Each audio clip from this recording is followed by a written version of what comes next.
Stand by to launch FanStream Sports. 3, 2,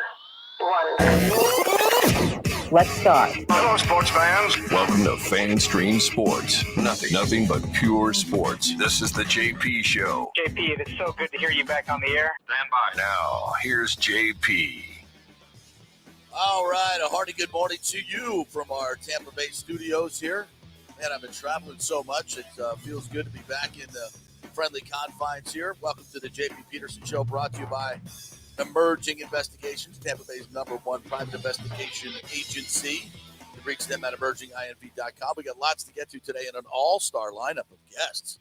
As I welcome in my good friend Nick Geddes from Outsider.com, co-host and producer Fabuloso, as we say. Scott Reynolds will join us at 10:30 from the Pewter Report, and we'll get his take on the Bucs' big win in Dallas. Chris Lugo from Bay Area Modern Medical Center will get you lean. Today we're going to talk a lot about leaning up, how you can adjust your diet, what supplements will be great for you, what exercises are good for you. So we'll get into that a little bit. I'd asked him to comment a little bit on some football injuries, and maybe he wants to go there. I'm not really sure, but we'll see. Because we got some injury news to talk about, no doubt about that when it comes to the Buccaneers. TJ Rives will join us at 11:15. Bucs sideline guy, saw him in Dallas. We broke bread in that beautiful press box up there with the prime rib and the shrimp rolls and the mac and cheese. Oh, I haven't had breakfast this morning, so doing a little fast this morning. So, and can't forget this, Hall of Famer John Smoltz will join us at 11:30. Smoltzy will join us. We'll talk about the Rays' 3-game losing streak, where they're headed. We'll also talk about the new rules in baseball, the bigger bases, which evidently Johnny Bench is really excited about, the pitch clock, and, of course, no shift. So I cannot wait to hear from John Smoltz, Hall of Famer. And, yeah, he whooped my ass in fantasy football this week, and I had Josh Allen. And I have no one but you to blame, my friend. No one but you to blame. No one but me to blame. Listen, I can't control. When I lose, you will get the blame. Listen, I can't control. I will get the credit. I can't control injuries that happen. I cannot control injuries. I believe what is it, T. Higgins, right? And Elijah Mitchell for you. Mitchell, yeah, they did not have T. Higgins. Not T, right? No. My receivers were pathetic. Everybody was pathetic besides Josh Allen. Do you want to hear? You want to hear a sad story in a few words here? Sure. Yeah. I had Dak. Oh. Najee Harris. Oh. And George Kittle. Oh, wow. How do you think I feel today? I don't think you won. I didn't win. You feel 0-1. I'm 0-1. Like me, I feel 0-1. And I had Russell Wilson yesterday needing a certain amount of points to win, and I watched an awful coach ruin it for me. How about and 2 fumbles on a goal line? What the hell is that? What do you do with a minute left? It's 4th and 5, and you don't. Well, they didn't even snap the ball. They end with 3 timeouts. With a quarterback who you just paid $250 million to, and you gave up all these draft picks for. That's his moment to be in that stadium with that crowd to take that game. Yeah. And you just run the clock down, sorta, kinda. You bag the timeouts and kick a 64-yarder. Yeah, these are professional coaches. What are you doing? There's a lot of clipboard holders, man. They're just walking around the NFL right now. And you had a great analysis of this. What did this guy do to get this job? I mean, he held a clipboard for Aaron Rodgers is the quarterback in Green Bay, right? There's strike 1, and then 2. Matt LaFleur did everything, called plays. And Nathaniel Hackett gets a head coaching job, and everybody. But again, it goes back to my point of everybody just always going over the Broncos and Super Bowl contender this, Super Bowl contender that. And we've said coaching matters. We don't see it. I didn't see it in the roster last night either. Didn't see it in the roster. I mean, as much as I don't know if there's a bigger fan of Russell Wilson. I've touted him ever since he was a rookie. I think he's been wholly underrated for so long. But Russell Wilson can't elevate a roster that's just mediocre with a brand new coach. Yeah. Sorry, in a division that's absolutely loaded. People picking the Broncos to win the Super Bowl. Sometimes I just think people want to find the Cincinnati Bengals of this year. And right now, after week 1, you never want to make any decisions after week 1. But going into the season, I Bills in the Super Bowl. And I look, right now after week 1, I'm very, very convinced that it's Bills and Bucs in the Super Bowl. But things change, obviously, and injuries will be part of that, which is where we'll get the show going here. Todd Bowles yesterday, we are not going to play his entire press conference because Todd Todd is he's not very forthcoming about things. He's just not, and there's a reason for that. That's what a lot of head coaches choose to do. So he's just not going to be a lot forthcoming. There's not going to be a lot of illuminating answers. So basically, the good news is the Donovan Smith elbow injury is more of a pain tolerance thing. So evidently, there's no structural damage to the elbow, significant structural damage. I mean, so isn't it easy for us, radio and TV guys who wear makeup to say, "Oh, it's a pain tolerance." His elbow gets hyperextended the wrong way, and we're like, come on, suck it up, kid. But obviously he's going to lose some strength. There's soreness there. How much will it affect him this week against a Saints team that has been unmerciful to the Buccaneers? So the Buccaneers have lost 6 out of the last 7. As Todd Bowles said yesterday, they haven't beat them in the regular season since they've been here. They've got we'll get into this as the week goes on. But, there's been some changes on that Saints defense, and allowing, the Atlanta Falcons to pretty much have their way in week 1 was not, I don't think that's what Dennis Allen, their head coach, was really looking for. So I still got to break down that tape and still have not done the all 22 on the Buccaneers. So we got so much more information to bring you as we go through this later on. But Donovan Smith is a must-have for this week. You got to have him.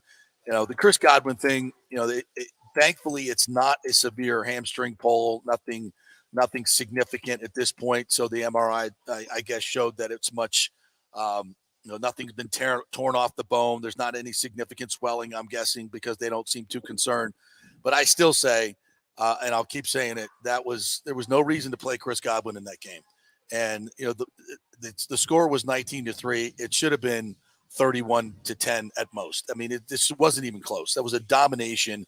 And even going into the game, with Julio Jones at full strength and Mike Evans at full strength and Russell Gage at full strength, there was just no reason to play Chris Godwin. Yes, he could. Is it going to be any different in 13 days or 21 days if he sits out? Yeah, I think it will be. I know there's more. You can add more strength, but eventually he's going to have to get out there. I get that. But if you don't have to push him, why push him? And after having an ACL, sometimes you get the accompanying hamstring injury. So, yeah, it may have happened in game 3 when you hold him out, or game 2 when you hold him out. I get all that. I just, in hindsight, and we said this before the game, there's really no reason to play Chris Godwin. But they did, and he got injured, and that's what happened. Thankfully, it's not a significant injury, and we move on. And I think, yesterday's show from Dallas, we hit a lot on, how is this team going to be different? And we talked about this all in the offseason with Todd Bowles as the head coach, and I think we saw significantly in game 1. And we're going to talk with Scott Reynolds coming up at 10:30, and we'll hear that soundbite again from Tom Brady that I asked him about, is this a Todd Bowles influence? And I thought his answer was really, really interesting. And I even asked Todd Bowles that question, and he was more of that's what they gave us. And they were playing, teams, and this is the beauty of what Todd Bowles is doing. And this is what happened last year. When teams are going to play 2 high safeties and dare you to run the football, you've got to be able to run the football. And the Bucs really didn't do that last year. And if you don't practice it as much and you don't do it as much, you're not going to be great at it. And what I saw in the running game in week 1 was a lot of different stuff. Not only from the blocking schemes, but the jet sweeps, a lot of perimeter runs that we really haven't seen before in terms of pulling guards and centers, to any significant role. I thought the running game under Bruce Arians was just very, very vanilla, and they just relied on their passing game tremendously. And they won a freaking world championship here. We're not second guessing it. But as Scott Reynolds is going to point out, one of the reasons they won that world championship is because they got better at running the football late in the season, big time. And that gave birth to playoff Lenny. And what did we see in game 1? We saw playoff Lenny big time. And I think, and you said this yesterday, I completely agree. He was the MVP in game 1. He was the guy. He was the horse that drove that wagon. There's no question about it. It helps the defense stay fresh. And the defense, I thought, was flying around. And I'm here to say I'm down with it. And listen, is Brady down with it? He doesn't care. Whatever it takes to win. He's not that guy that's going to bitch him. Now, there may be some certain situations where he thought they should throw the ball in the red area and they didn't. And and that will come as they develop this whole thing. But I think just in general, it's a much more balanced team. You have more ways to beat other teams, and that's what you're going to need against the really, really good teams. Yeah, I mean, I told you yesterday, I'm just not in favor of taking the ball out of his hands for like 3 plays in a row at a time. I don't think you should ever do that. I don't care what your running game is doing. Tom Brady, on most days, is going to be the best player on the field, and he started that game pretty well. Maybe tailed off a little bit in the second half, but I think the Bucs maybe took their foot off the gas a little bit, and they could afford to do that. I think this week it's a lot more of a different, and it means more to have the running game in this one than I think it does, or I think it did in Sunday's game, because Tom Brady's kryptonite since he's been here has been the New Orleans Saints. Right. For whatever reason, the matchups, and I know it's going to be a little different this year because there's no Malcolm Jenkins in there. Chauncey Gardner-Johnson's not there, and Marcus Williams are not there. So it's a whole different, it's a whole different back end. I get that. And you're going to have to hope that maybe the Bucs can figure out something. But if not, you got to run the football, because the Atlanta Falcons, they had success running the football. I mean, no disrespect to Cordero Patterson, but who had him going for 120 yards on the Saints defense? Certainly not me. And I think Leonard Fournette's a much better running back than him. So I think the Bucs offensive line is way better than the Falcons. So I think you're going to see a allergy attack here. I see that major couple sneeze outbreaks. I think it might be coming here. Yeah, but I think you're going to see a heavy dose of running once again. And if you win the football game, who cares? Yeah, we can debate all day. Should you be passing this, running that? If you win the football game, again, we talked about it. Week 1, so many big teams tripped up. Yeah, the Bucs did not. Yeah, get playoff Lenny there ready with my. I did an interview with him in the myself and Greg Auman for the most part. Chatted with Lenny after the game, post game, and it was funny because this is why I love being back in the locker room, because I can share this with you guys. So we walk up to Lenny, and he's getting dressed, right? So he's got his shirt off, and he's like, "All right, guys, we doing neck up, telling everybody to shoot neck up." I got to see him up close with his shirt off, and look at Lenny. He's not ripped, right? He's not a ripped guy like maybe some of these other guys are, but he's a little bit older, and he's big, and his legs are freaking tree trunks. And I'm here to tell you, I don't care what the hell the dude looks like with his shirt off, but that dude is a bad man. That's as hard as I've seen him run. That is, he played so freaking well in that game, and he was dominant. He was running over people. Let me say this to before we go any further, to Micah Parsons. I love you, brother. You are one hell of a football player, but you got to shut the F up about his chip block. I mean, this is, and if you haven't seen this on Twitter, and we retweeted it, the shot that Josh Wells was on Micah Parsons, and after he beat him once, the Bucs said, enough of that. You're going to, Leonard, go chip that guy on the way out. And he hit him with a shoulder in the ribs that knocked the living shit out of him. And it knocked him on his ass, why Josh Wells was kind of engaged with him. And it's not a penalty if you hit him low when somebody's engaged with him. That's a penalty. So they have rules for this, right? But he went up high and he hit him. And Von Miller chimes in, we got to outlaw this. Hold on. So are you complaining because 2 guys were hitting you at the same time? Is that what you're complaining about? To a running back? Oh, running back shouldn't be able to hit us while we're engaged with even up high. Really? A running back who gets stood up by you guys and then 6 other guys hit him at the same time? That guy, you're telling me that from a running back? Did Leonard Fournette hit you a little too hard, Mike, while you were within that? If somebody's standing up Leonard Fournette in that game and you're going to get a free shot at him, should you not take it? Did you not take it? Of course you did. So please stop that, especially when it comes to a running back, for God's sakes. Jiminy Christmas. All right, let's listen to Leonard Fournette after the game. Cameras, chest up, please. When you obviously had the best rushing game we've had since you've been on the Bucs, when guys started getting dinged up, Donovan, Chris, was there a concerted effort? Like, okay, we're just going to stick with the ground here. Yeah, I mean, we have to. You gotta play smart. You don't want to put a lot of those young guys and guys who never really practiced with us in jeopardy either. You got to find a way to help the O-line and help ourselves at the same time. Leonard, was this more of what this team is going to be about, more balanced? I think, Tom, always you were 27, you got 21. Do you think that's more of this philosophy? We'll see. As of right now, it's working. Yeah. You know, and it helps the lane, the passing lanes. It gets a lot of things open. So, coach come in, with a game plan. We got to execute it to our best ability. I'm okay with that. Yeah, I mean, ask him. I don't know. What can you say about the run blocking? I mean, you almost 100 yards before contact. Yeah. I mean, those guys up front, even, guys like Luke, Josh Wells came in. That's guys who really knew. You know what I mean? Not Wells, but Donnie went down, so he had to.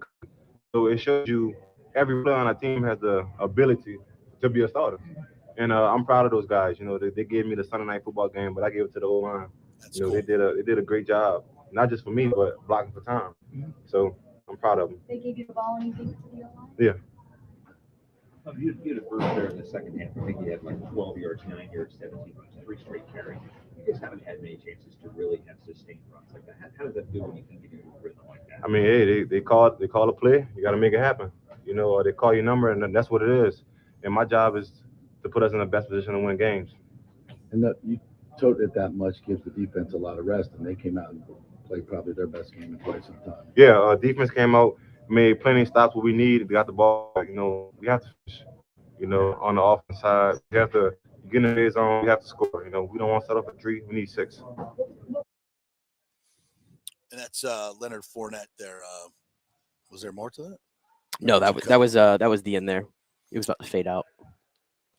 Yeah. So first of all, classy move by Leonard Fournette, giving his Sunday night offensive game ball to the offensive line. And again, I haven't looked at the all 22, but just just off the top of my head, it's a very good Cowboys defense. We talked about this before the game. This is as bad as their offense looked, and the Bucs defense made them look. And they were missing some pieces. That Dallas defense was there and ready to play.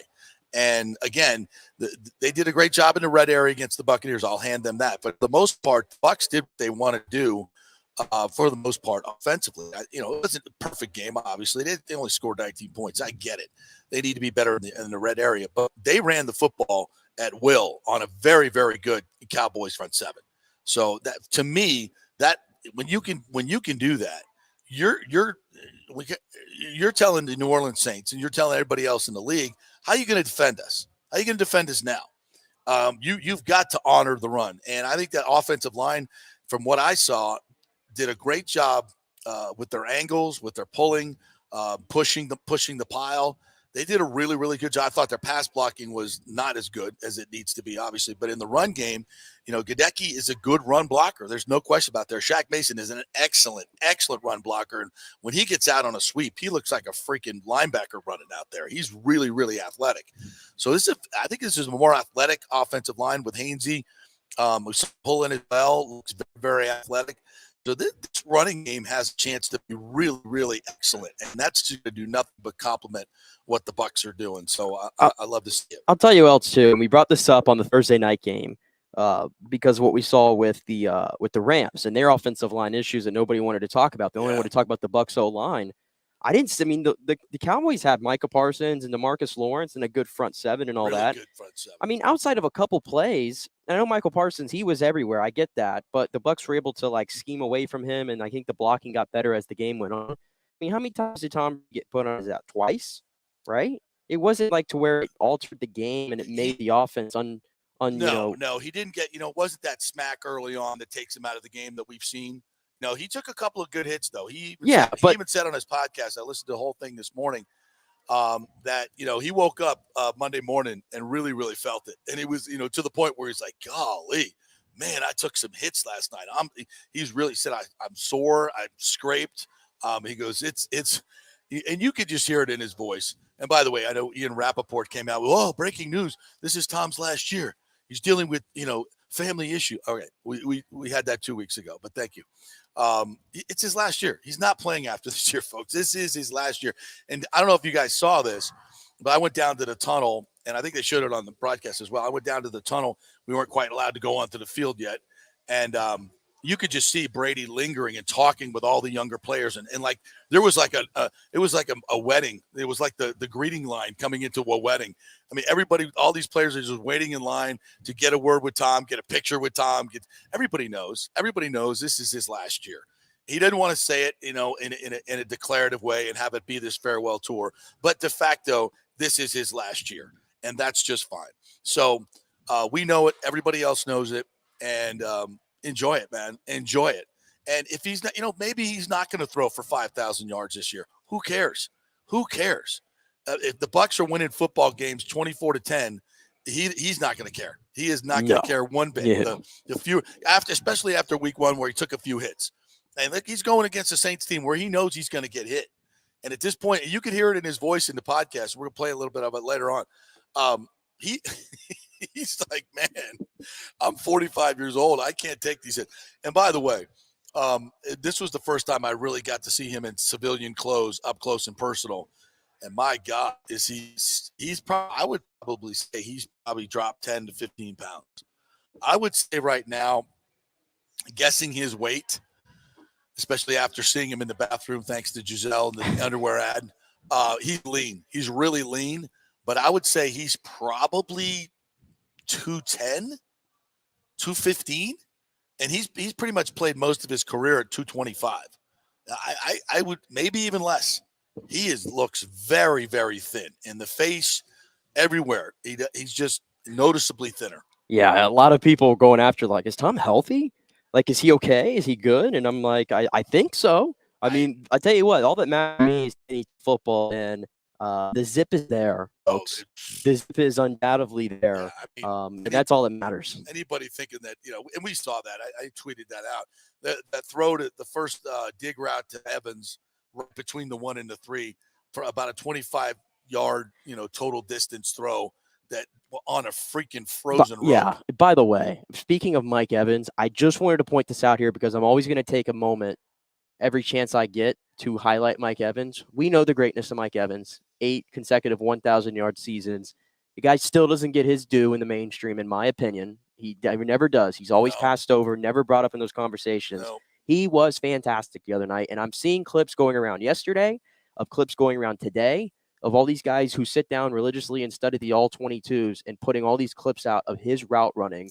And I'm saying this because we had this discussion about people thinking that he's a one-trick pony, and it's ridiculous. He's done so much work to make himself a fantastic route runner. He did it in that game against Trayvon Diggs, all the other corners. He had his way. I mean, the play in the end zone, that's just special. It's really special. Good. So I wanted to shout out Mike Evans because he was a part of that play with Brady, obviously, and he was fantastic. And we need to shout this guy out more. And I asked Brady after the game if he checked to that, and he was kind of cryptic about it. But, yeah, he checked to that fade route. And just a perfect throw, perfect body position on Trayvon Diggs. Gets a little bit of separation at the end. It's under that throw. When you throw that ball to Mike Evans in the corner in that situation, it's indefensible. You can't, unless he drops and he catches it with one hand extended. I mean, what are you going to do? There's nothing you can do. And he made a lot of big catches in his game. And you got Brady Tinker on yesterday, who, by the way, thank you fans for chiming in how great he was on the show. And we're going to have him on a lot with our partners in Dallas at DSP Media. And a big thanks to them for hosting us this weekend. That was fantastic. John Gerber, Tim and Brady and Colby and the whole group over there. Thank you so much. We had a great time, but we kind of said Mike Evans is not a deep guy. And I'm like, you got Jalen Ramsey pretty good in that playoff game. I remember that. And we said it last year. He got so much faster last year. He still has that speed. And his route running has just improved every single year. When he first came up, it wasn't a very good route runner. He obviously relied on his size and speed his entire career. But the last couple of years especially, he has dialed that in. And he gets in his ninth year, right? 9th year, 8 straight 1,000. Wow. In his 9th year, he is noticeably better at everything.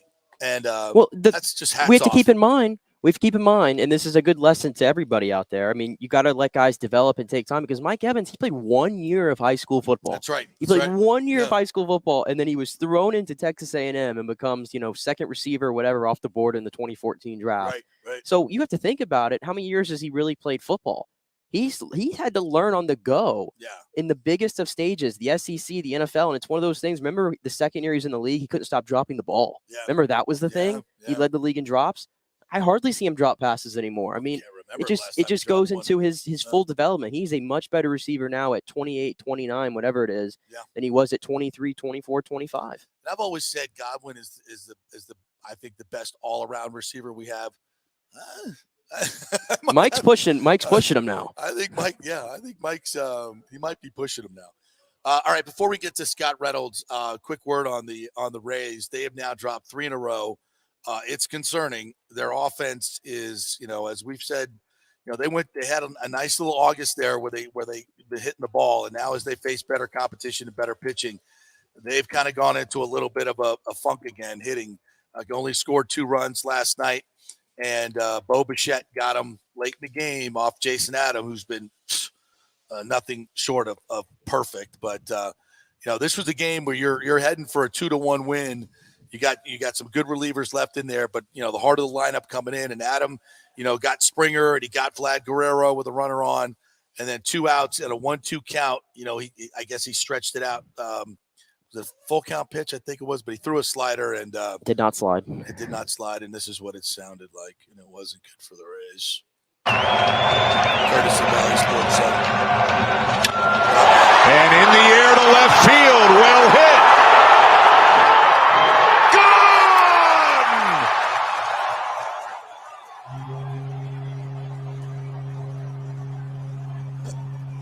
Jason Adams looks back and just drops an F-bomb.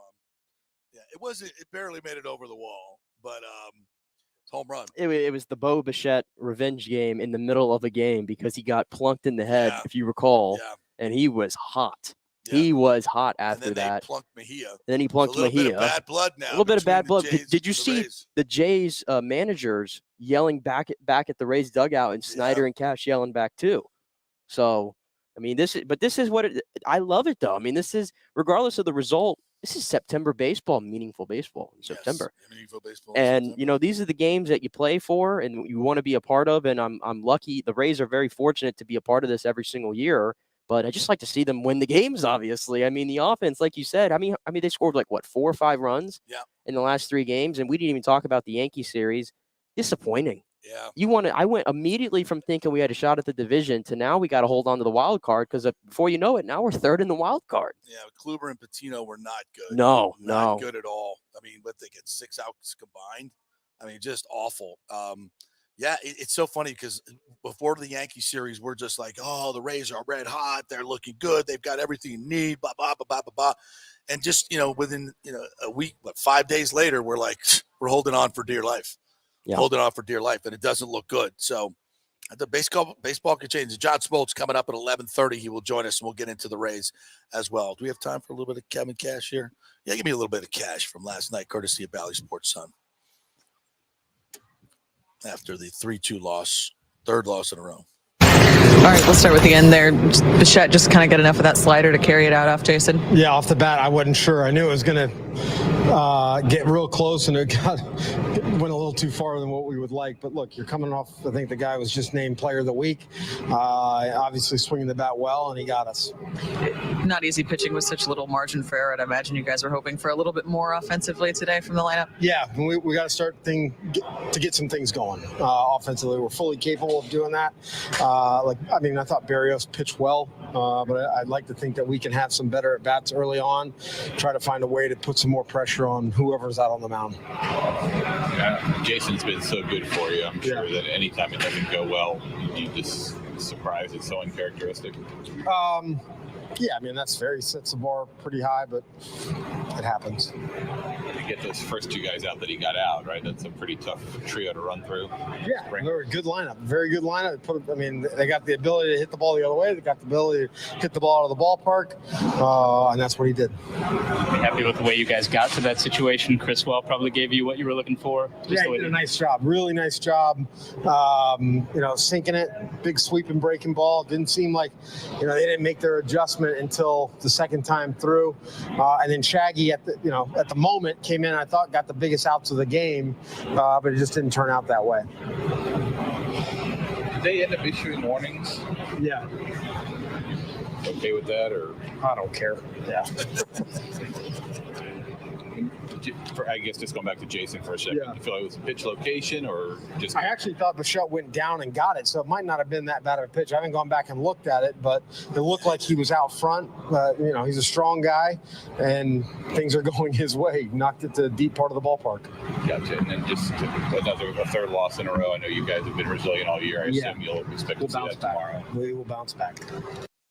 Big doubleheader today for the Rays up in Toronto. So, I mean, you get swept today, and it's suddenly it's starting to get real ugly. Yeah, and they have the 5-game advantage over the Orioles. So at this moment, nothing to worry about there. I mean, the Rays usually still play well in August, September every year, but it's a skid. You just hate to happen at this time of the year. If you finish third, you play the Guardians, right? First. So, do you? I think so.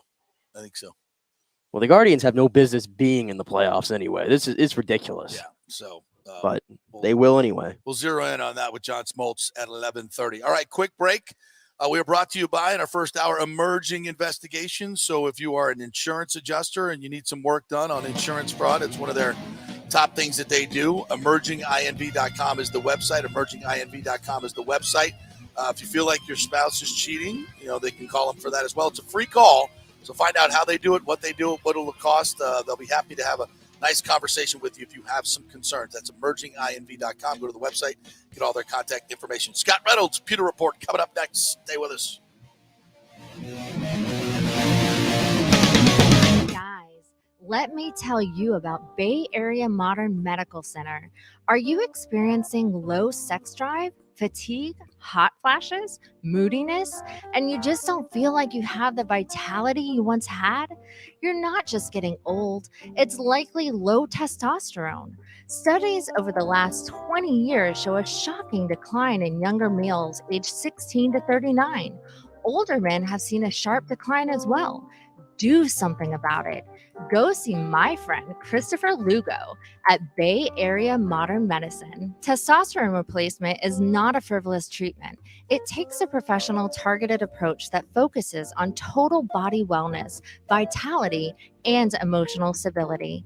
Not a one-size-fits-all approach like many clinics use. They will monitor your blood work and adjust your treatment as needed for optimal results. Call 844-977-3477 or go to BAMMC.com. Tell them JP sent you for priority scheduling. Military veterans, are you struggling with alcoholism or substance abuse? Is it taking a toll on your relationships and your work life? Are you having trouble focusing, constantly anxious? Well, you may not be surprised to know that your fellow military vets have your six. Heroes Mile is a new concept in rehabilitation clinics, veterans helping veterans. At Heroes Mile, we staff our rehab center with fellow veterans who can understand what you're going through. Our mission is to help you heal from issues that only your fellow veterans can truly understand. Located just outside of DeLand, we offer a full range of inpatient and outpatient programs dealing with substance abuse, post-traumatic stress, and military sexual trauma. We choose to serve veterans because we know how complex these issues are. You could choose to fight the battle alone or win the war together. We are the community care provider with the VA and also accept most major insurance.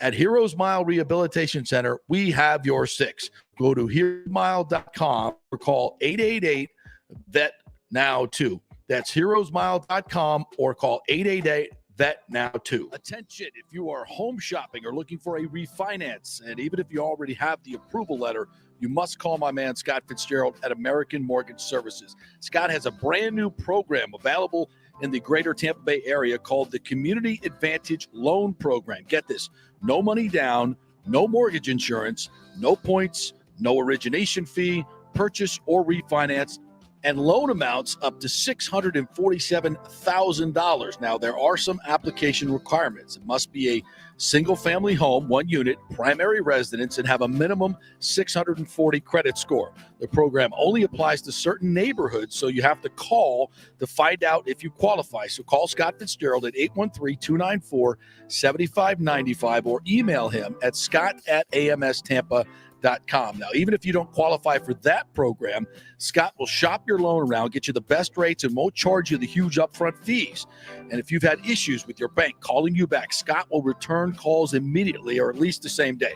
813-294-7595, or email him, scott@amstampa.com. Scott Fitzgerald, MLS 386722, American Mortgage Services, 1000 North Ashley Drive, Suite 1020, Tampa, Florida. Now is the time to make sure your home insurance is in order. In the last year, many of us have made improvements to our homes. So call the folks at Italiano and discuss these upgrades to make sure you have enough coverage. According to a recent report, almost 64% of homeowners don't have enough insurance on their home, which is their most valuable asset. Also, a great time to make sure you have flood insurance. Even if your mortgage company does not require flood insurance, your home could still be at flood risk. Another big item as we enter hurricane season is making sure your pool enclosure is added to your policy and there will be no issue at claim time. That happens a lot. So call your friendly agent at Italiano Insurance to review your policies today. 813-877-7799 or ItalianoInsurance.com. Hey guys, Serena Fazan here for the Gold and Diamond Source. Are you looking for the hottest trends in men's jewelry? Ladies love to see men spice it up with something cool from the Gold and Diamond Source. Whether you're looking for a gold chain, fashion rings, even a pre-owned Rolex watch, or thinking about getting engaged, there's only one place to go. Go see my friends, Julie and Steve Weintraub at the Gold and Diamond Source for your one-stop jewelry supercenter. It's never been more important to shop local and support the businesses that support our amazing Tampa Bay community. None better than the great folks at the Gold and Diamond Source, 3800 Ulmerton Road, or online at goldendiamond.com. JP here for Emerging Investigations, Tampa Bay's premier investigation agency. Do you suspect your spouse is cheating or involved in a divorce, that your spouse is hiding money, an ex-employee or current employee with suspicious behavior? Is there a criminal matter you need help with? If you need information you can count on, using the professionals at Emerging Investigations is a slam dunk. Emerging Investigations is a licensed and insured private investigation agency, family-owned. Emerging is your ideal resource to secure evidence and validation, allowing you to make informed decisions in life's biggest matters. Led by industry executive Brian D'Antonio, Emerging possesses the experience and resources to get needed results. Emerging Investigations maintains an excellent reputation as a premier investigation agency. They are known for results. You're not just hiring a PI, but an organized, dedicated team using state-of-the-art technology. Their proven investigative methods produce crucial information used in criminal cases, insurance fraud, and personal injury claims. Many local attorneys, industry agencies, and your concerned neighbors all count on Emerging Investigations. Just go to their website, emerginginv.com, or call 813-291-FACT. That's 813-291-FACT-3228. Get results you can trust in life's biggest matters. Emerging Investigations. Let's go. Right now, back to the show with JP on FanStream Sports. All right, welcome back to JP Peterson Show, brought to you by Emerging Investigations and the Jeeves Law Group, jeeveslawgroup.com. Check them out. We'll tell you more about them a little bit later on in the show and welcome them as a new sponsor. All right, let's jump in with Scott Reynolds from Pewter Report. Big win over Dallas. Yeah, that was a big win for the Buccaneers. And JP, I almost have to think that it kind of ended the Cowboys season, right? I mean, it's one thing to lose your season opener, but another thing to have Dak Prescott now be out 6 to 8 weeks with that broken thumb, courtesy of Shaq Barrett. The Cowboys just were not as talented offensively as they were last year. There's no Amari Cooper. Cedric Wilson's in Miami now. They've had some injuries along the offensive line. Tyron Smith, losing him hurts. Leo Collins is now in Cincinnati. Terrence Steele, his replacement at right tackle, is an undrafted free agent who had 3 penalties, 2 false starts, and a holding call on Sunday. So it just it went from bad to worse for the Cowboys really quickly. And you look at their schedule coming up. At Cincinnati next week, the Bengals are going to be pissed. Yeah. And they've got 3 games during the stretch that Dak Prescott's going to be out against the 1-0 Giants, the 1-0 Commodes, the 1-0 Eagles. Yeah, Eagles I mean, I just don't think that the Cowboys without Dak Prescott are going to do anything. If you look back in 2020 when Prescott was out after breaking his ankle in Week 5, they went 4-7 down the stretch. They lost their next 4 games, So I think the Buccaneers not only got a win in week 1, they took out an NFC contender in week 1. And just as Todd Bowles said in his post-game speech, he shared an old Tom Moore war story with the players. He said, bury the dead, clean your rifle, and march on. And the Bucs buried the Cowboys in week 1. Indeed, they did. So I want to get into this concept, this narrative about this is a different team under Todd Bowles, and I think it is, and I think we saw it, and I think it's a better team. I think this is complementary football. When you have a defense like this, you don't need to take as many chances on offense. You don't need to expose your 45-year-old quarterback to new hits. You want to run the daggum football, and they did it with authority against if Dallas has, then they got good defense. I think they have top 5 defense in this league, and what the Bucs did to them in the run game, I think bodes very, very well. And you got a great take on this. Now, before we get to your take, I want to set this up with the Tom Brady. I asked him a question about, is this different under Todd Bowles? And I thought his answer and his pregnant pause was very, very interesting. 27 times today, a lot more balance. Is that more of a Todd Bowles influence or just what they gave you tonight?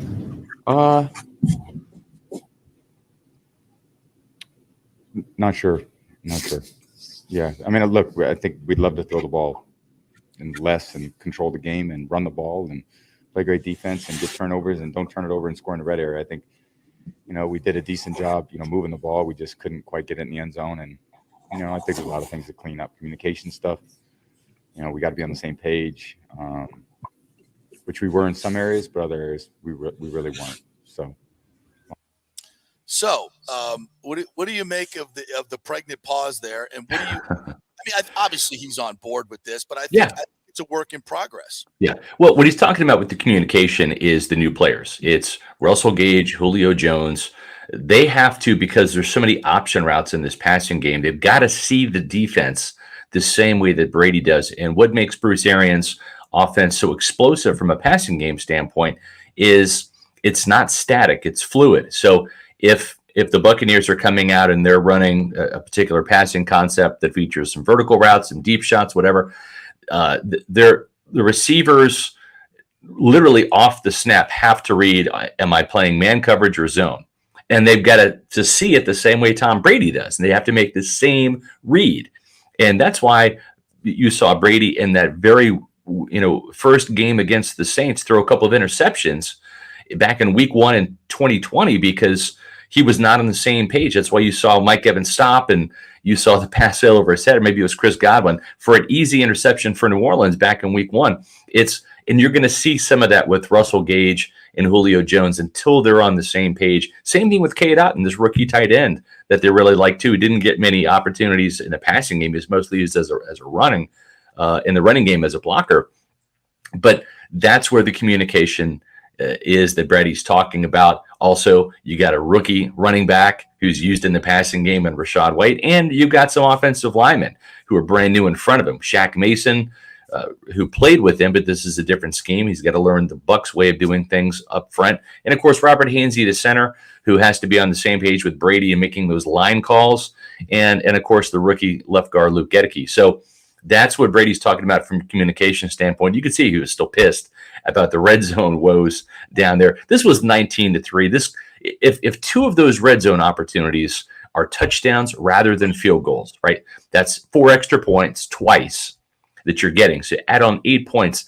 You're looking at 27-3 now, and it's even more of a blowout. So that's why Brady was pissed. But to your point about the pause, Bruce Arians was the quarterback whisperer. He was not the running back whisperer, okay? He likes to throw the ball. The offensive coordinator is a former first-round pick at quarterback, and Byron Leftwich. And then you got the greatest quarterback of all time in Tom Brady, who's broken every passing record there is. So all of those stars aligned for 5,000 passing yards and 43 touchdowns, and the Bucs scoring 30 points per game. And I think that Todd Bowles is not as enamored with that stuff. Right. And you know what? I don't think Tom Brady is either. Tom Brady's been there and done that. He's thrown for 5,000 yards. And what did it get him last year? Well, it got him 13-4, but didn't get a Super Bowl ring out of it, right? I think that Brady and the Bucs are focused on 2 things. Beating the Rams, because the NFC is still going to go through LA, and beating the Saints because the division's still going to go through New Orleans, right? And the one common denominator that the Bucs didn't really do a good job of historically against those two teams is they didn't run the ball well. And that forced Brady and the Bucs offense to get into shootouts against, the Sean Payton passing game, which is just as prolific, and the Sean McVay passing game, which is just as prolific. And it subjected Tom Brady to throwing the ball 50 times a game. He threw it 27 by comparison in week 1. Right. That means more hits, more sacks, more opportunities for interceptions. And that's exactly what the Saints and Rams have done. So Todd Bowles says, we want to be more balanced. We want to use play action and throw the ball, and we want to run the ball better. And you can't just show up against the Rams at JP and say, and wave a magic wand and say, running game, poof, up here. And the same thing with New Orleans. You got to start running it. And they started in training camp. We saw that out there. They started in the preseason running the ball, emphasizing that, and they did it in week 1. So now it's not just wave the magic wand, poof. It's like, hey, the Bucs have a legitimate running game. Let's see how that stacks up against the Saints in New Orleans in week 2.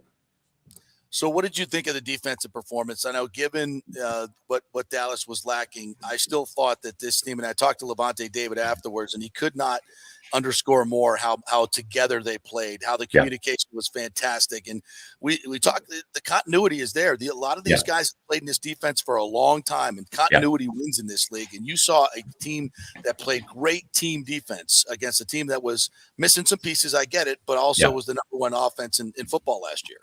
I love how Todd Bowles swarmed the secondary. Not the quarterback, not the front seven. He didn't come out just blitzing like crazy against Dak Prescott. He started out, this was a classic boxing match where it's jab, jab, jab, jab, haymaker, right? And then it's a knockout.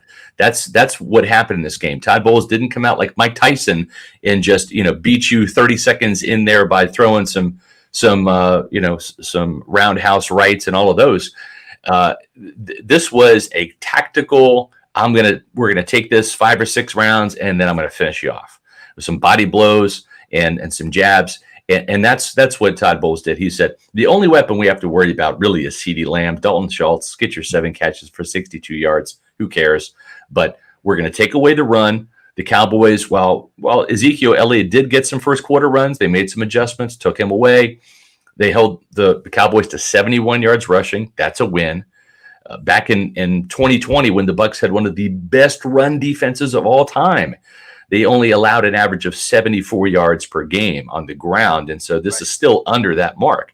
So 71 yards on the ground. Dak Prescott completed less than 50% of his passes before he was knocked out. 3 of 15 on third down. They just checked all the boxes that they wanted to do. And then once the game was out of hand, the Cowboys had to abandon the running game and throw. That's when Blitz City happened, and both Prescott and Cooper Kupp were victims of that. They tallied 4 sacks on the Tampa Bay defensive line. Great win for the Bucs. Scotty, I have a doctor waiting here. Dr. here, so we got to get to him in a second here. So, but just tell everybody about your content this week. You guys were all over it last week. I watched all of your podcasts. Fantastic stuff. So what do you got going this Appreciate week? it. Well, we got our next Pewter Report podcast is coming out tomorrow at 4:00 live on YouTube's our YouTube channel, which is Pewter Report TV. Make sure you subscribe to that. We have podcasts Monday, Wednesday, and Thursday at 4:00 during the week. And then, of course, our Sunday coverage kicks off at 11 a.m. with our Pewter Report Tailgate Show, live from the Midtown. Walk-Ons is presented by Celsius and Age Rejuvenation. And then that's a 2-hour pregame show prior to kickoff. And then Matt Matera and Casey Hudson pick up the action. And we do 3 hours of a live in-game analysis. We call it Pewter Game Day. You can also follow all our stories on pewterreport.com. And you can also follow us on social media at Pewter Report on Twitter, Facebook, and Instagram. You guys are everywhere. Great stuff, Scotty. Thanks, buddy. We'll Appreciate it. Thanks, JP. All right, we'll go right to our good friend Chris Lugo from Bay Area Modern Medical Center, who's also a big Bucs fan, right? How'd you like that conversation? Did you enjoy the game on Sunday night? Born and raised in Tampa, back in the creamsicle days, right? Oh, yeah. So these are fun days for you to watch Tom Brady, the GOAT, to quarterback your favorite team. I would have lost that bet bringing Tom Brady and Gronkowski here a few years ago. Never ever thought it. You weren't watching my show back then, but now you are. So now you would have known. Absolutely. We told everybody that was happening. I wanted to get into, First of all, how'd you enjoy the game Sunday? I was in Dallas for the whole thing. And by the way, if you've not been to that stadium, make a trek to that. That is an experience. Yeah, it's gorgeous stadium. So I'm sure you watched on Sunday night, and that was a physical football game. That was a physical football game. You probably saw a few injuries out there going, yeah, these guys are popping. Yeah, that hurt, right? Great game. I think Tom looked a little frustrated. He wasn't doing what he wanted to do, but you talked about that, and he mentioned it during the press conference too, that dramatic pause. Yeah. So he led on to it. He looks a little thin, Doc. I don't know. I mean, he looks really thin. So friend of mine is the GM for the Lightning, met Tom 2 weeks ago, and I was asking Julian about it, and he's like, yeah, tall, 6'4", 6'5", and he goes, yeah, you look really thin. So that's that vegan diet. So look at you with a professional segue right there. Sorry, Well done. So let's talk a little bit about diet, and you know a little bit about his diet, and you know, this has to be purposeful for him to take weight off, because I think it looks to me like he's 10 pounds down, because he used to play about 225. I think he's probably down to, I'm just guessing here, just by eyeballing him. I finally got to see him in civilian clothes. But what do you think that's all about at his age, just being lighter and more nimble? Is he trying to take weight off that knee? We know that knee is an issue of his. So when you take that overall weight off, you're going to alleviate almost 4 pounds of pressure per pound that you lose off that knee. So it's probably one of the recommendations. He does his vegan diet. He loves it. It works for him. Good for him. I don't think it's for everybody. And I think genetic makeup for some people who do better with a vegan diet versus a different kind of diet. I don't know if you want to comment on this, but you know, here's Chris Godwin coming off an ACL injury, 8 months and a few weeks after the surgery. And, you know, from what we saw in training camp, he was all go. I mean, he was cutting, everything looked fantastic. And I got to believe that stem cells is a big part of this. This used to be a 12 to 16 month injury, and you weren't even running until like 9 months. Now these guys are coming back in 8 months from an ACL. And I know I would have kept him out of the game. I didn't need him to beat the Cowboys, but he's got to play at some point. You can get injured at any time. I get it, but I don't know. Cause you coming back from all this rehab. Does that affect the other muscles, the hamstrings, the quads, and everything else? Well, I think you can't go to talk about this conversation. Talk about the all-time person who was Adrian Peterson. Yes. Right. 2011 back in the day, came back like a banshee. And I think there's some articles out there saying that he was spending like 10 grand a week on rehab.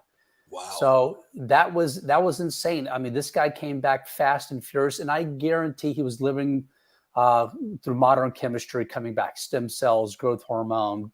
Who knows if he was doing little T back in the day. So I don't know if there's an actual correlation. I don't know if the pod, but I don't know if there's a correlation between a weakened hamstring from an ACL, but I wouldn't doubt it if he was probably a little bit more apprehensive when it comes to game time. Yeah. And that's why he probably, twerked it a little bit wrong and tore a hamstring or strained his hamstring. But I mean, you're always going to be second guessing in the back of your head. Is this thing really ready to go? Yeah. All right, let's talk a little bit about diet and exercise here. And you are a nutritional scientist.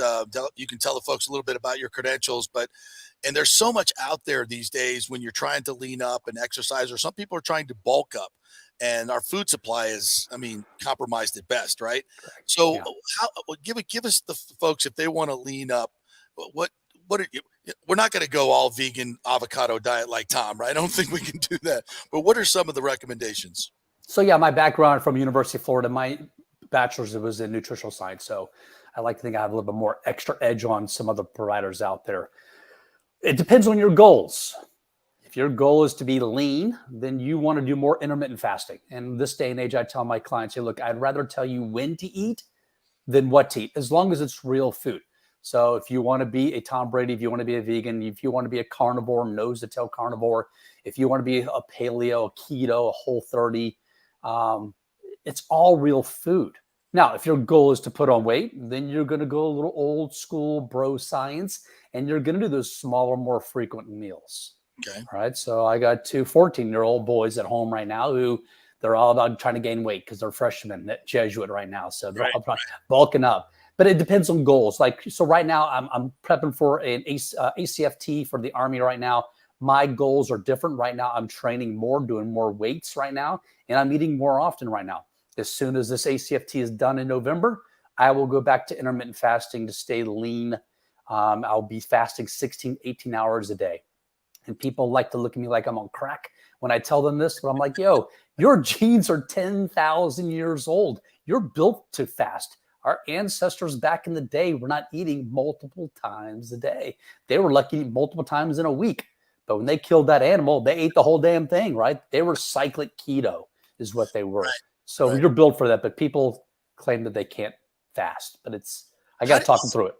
Yeah, how do you talk them through it? I was going to say, because I get the hunger pangs. I'm like, I got to eat. And I feel like, I get a little hangry, as we like to call it. Yeah. I do get edgy.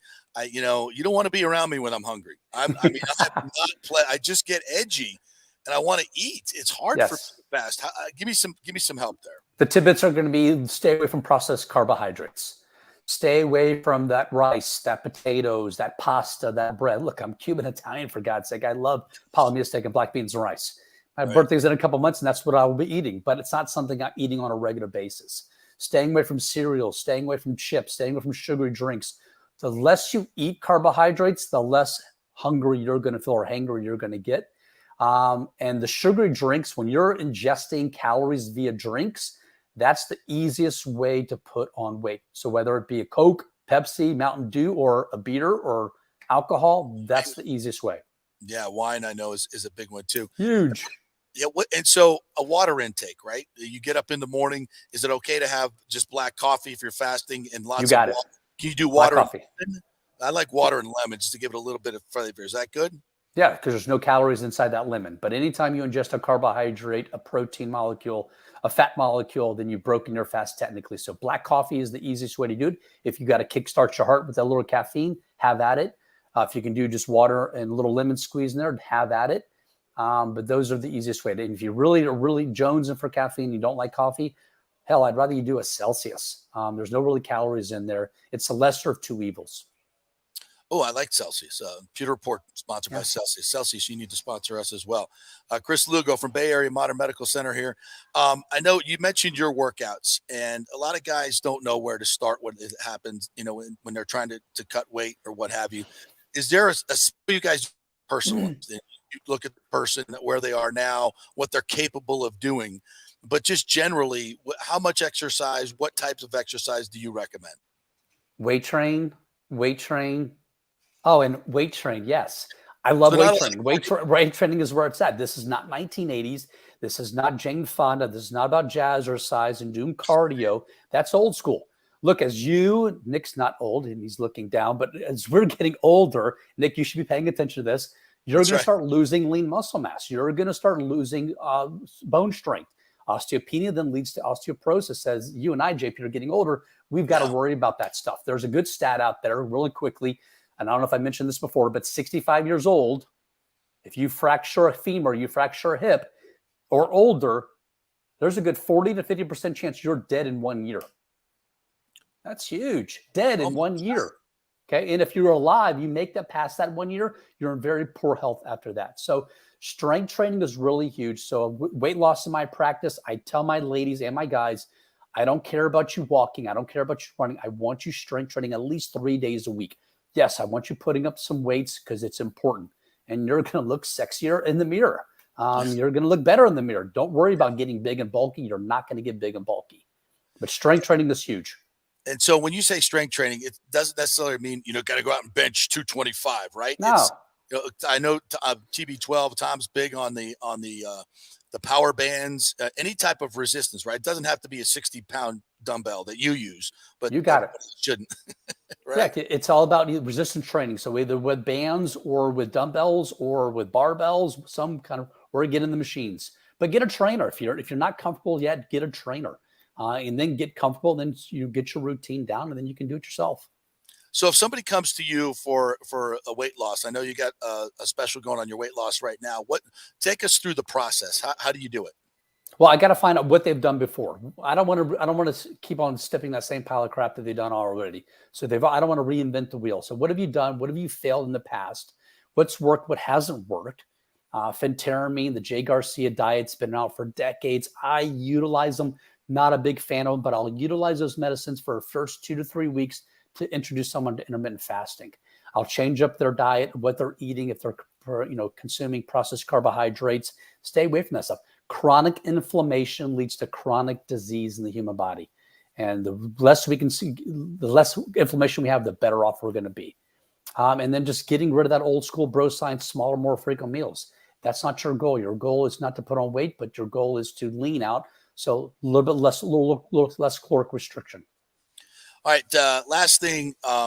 What should we be taking every day in terms of supplement? I take a vitamin D. I take a good multivitamin. Try to do fish oil as well. What do you recommend? What should everybody? Poisons in the dose. Okay. So yeah, you're taking vitamin D. How much vitamin D are you taking? Probably 10,000. I'm taking a couple. Yeah. Yeah. So 5 to 10,000 international units a day. People will freak out. So my nutritional science major from University of Florida, they've taught you all about ADEC overdoses, A, D, E, and K. Look, I've never seen in 22 years, coming up on 23 years of practice, an overdose in vitamin D. So vitamin D is huge. Okay. It's been linked to obesity, hypertension. It's been linked to bad COVID outcomes also. And fish oil. Fish oil, I tell my clients 8 to 10 grams a day. I've got a buddy who's a neurosurgeon in Clearwater. He tells his patients 15 grams a day. That's a lot. But if you're only taking 1 or 2 capsules of fish oil, it's not enough. Fish oil will help with that inflammation. So, and you got to get a good quality supplement. I use personally Thorne products myself. That's the ones I use. It's what our U.S. Olympic team uses. So don't buy the cheap stuff from Costco and Walmart because it's on sale. Go for quality.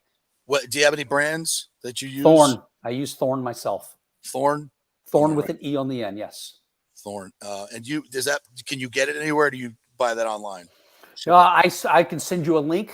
They give me 25% off. I'll send you a link, and they'll give anybody who wants it. Hey, send me the link on it's lugo@bammc.com. It's pretty easy. Bravo Alpha Mike Charlie.com. My last name. Email me. Hey, Chris, I want that link from Thorne. I'll hook you up with 25% off on every order from Thorne. And if you let me know what kind of recommendations, I'll send you a recommendation. They make great products. Yeah, and that's so key, right? Because I mean, you think you're spending money at these other places, and some of it's just bad, right? It's not. Yeah, it's not going to benefit you. And if you don't have a happy, healthy gut, you may not absorb all that stuff. Yeah, gut is huge. Gut is huge. Right.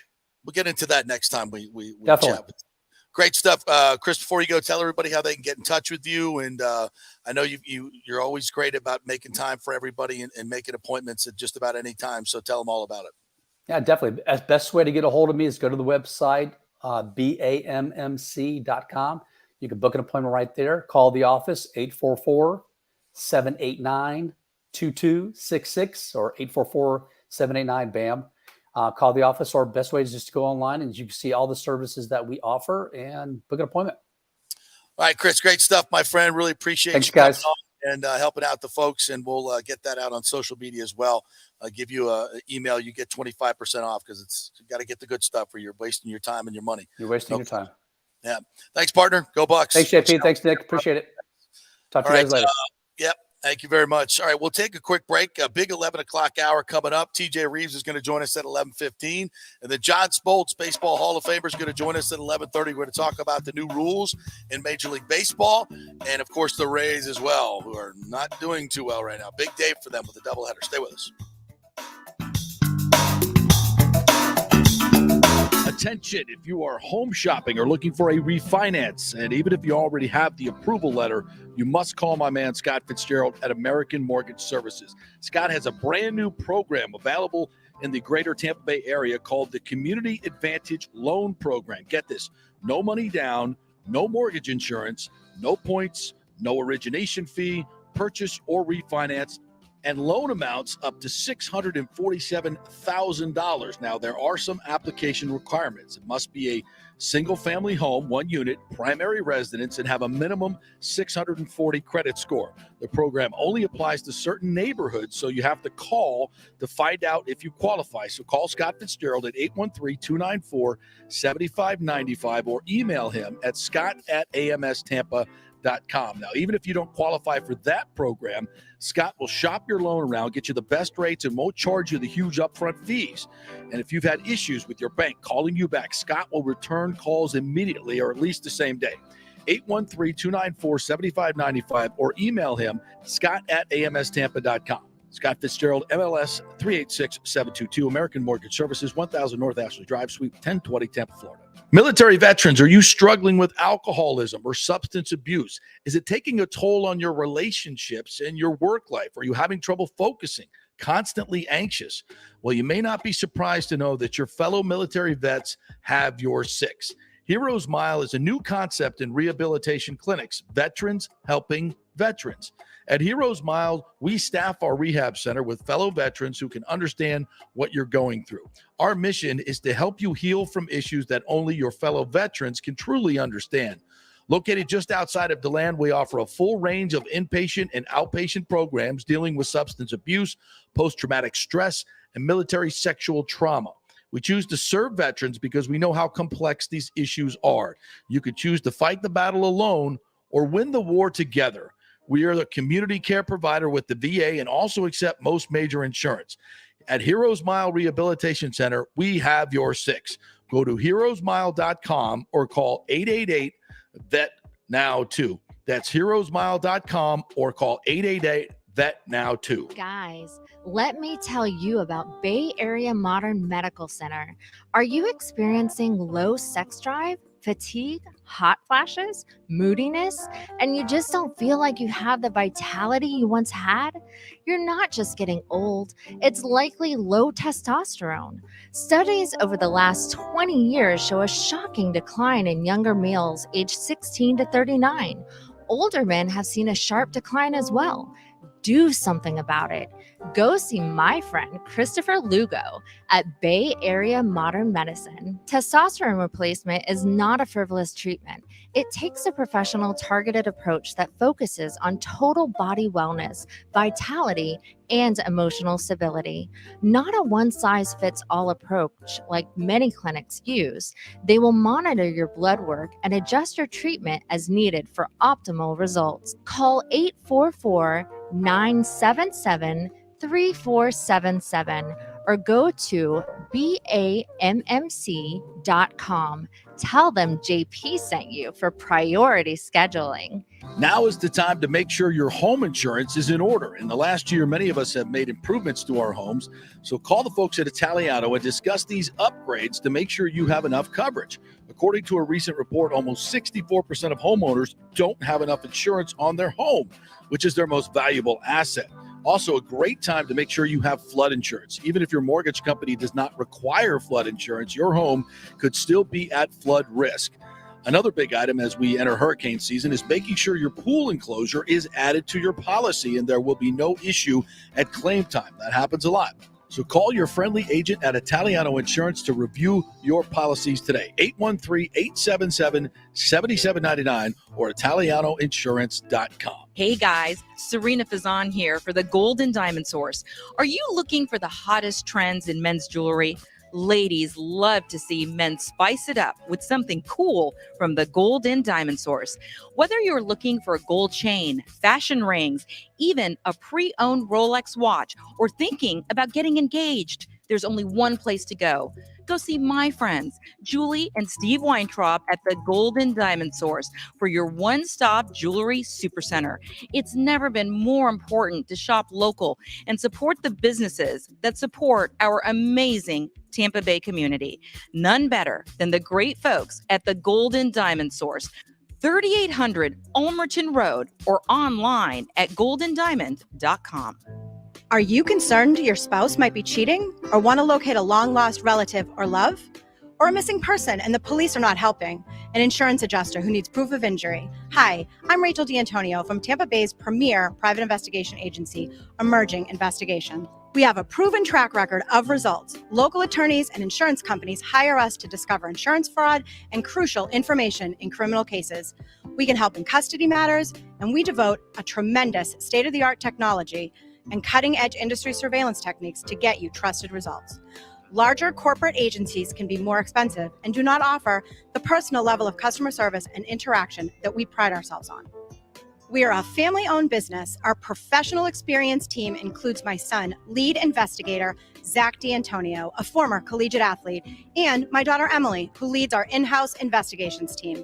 Don't take matters into your own hands by trying to install snooping programs on phones or GPS trackers. That can cause unneeded stress and give you inaccurate results. Go with the professionals at Emerging Investigations.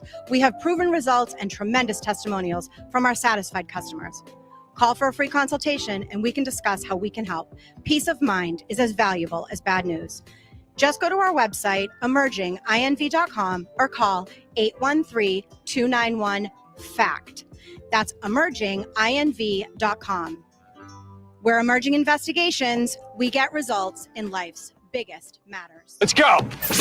Right now, back to the show with JP on FanStream Sports. All right, welcome back to the JP Peterson Show. Our second hour brought to you by Bay Area Modern Medical Center. So, email Chris Lugo at BAMMC.com and get that 25% off Thorne supplements and get the quality stuff. At 25% off, it's probably be cheaper than what you're buying and a heck of a lot better. All right, we got TJ Rives coming up at 11:15. John Smoltz at 11:30, so we'll get into that. So sorry, but just probably a quick little spot here to update some stories. Dak Prescott is not going to go on the IR. Jerry Jones says it may be a quick return. Cowboys owner, general manager Jerry Jones said Tuesday quarterback Dak Prescott will not go on the injured reserve. Quote, we want him to be consideration for playing for us within the next 4 games. I don't know how you do that with a broken thumb on your throwing hand. But good luck with that, Jerry. Maybe trying to get people to keep buying tickets. I don't know how. I mean, at this point, if you're a Cowboys fan, and obviously I was just in Dallas and listening to a lot of the Cowboys insiders, and they're just like, it's not just about Dak. I just don't know how the hell you, and we talked a little bit about this yesterday. How do you let La'el Collins go, your right tackle, your swing tackle? How do you let Randy Gregory go? How do you not go sign a legitimate backup quarterback instead of Cooper Rush? I mean, there's just some blatant mistakes made in their roster compilation that, for a team as rich as the Cowboys, weak. I wanted to point out, though, Cooper Rush, this has actually been a lot talked about, and I've already written about it this morning for Outsider.com. Drew Pearson, you recall the Cowboys legend, and this was a discussion on First Take yesterday as well. His name always comes up when somebody needs a quarterback. You know who. Yeah. Colin Kaepernick. Mm-hmm. And Cam Newton's name has come up as well. And there seems to be a link, like they're linked to Cam Newton, which let's just be honest, that makes more sense if you're going to go down that route than it's just not going to work. But it was floated out there, I think, by Stephen A. and Michael Irvin kind of, shut it down. Like, we got to stop talking about it. And he's in favor of Cooper Rush. And he played in one game last year, if you recall, Cooper Rush. They won the game. They beat the Vikings, I think, on the road or at home. I forget. I think it might have been on the road. And he threw for like 350 yards.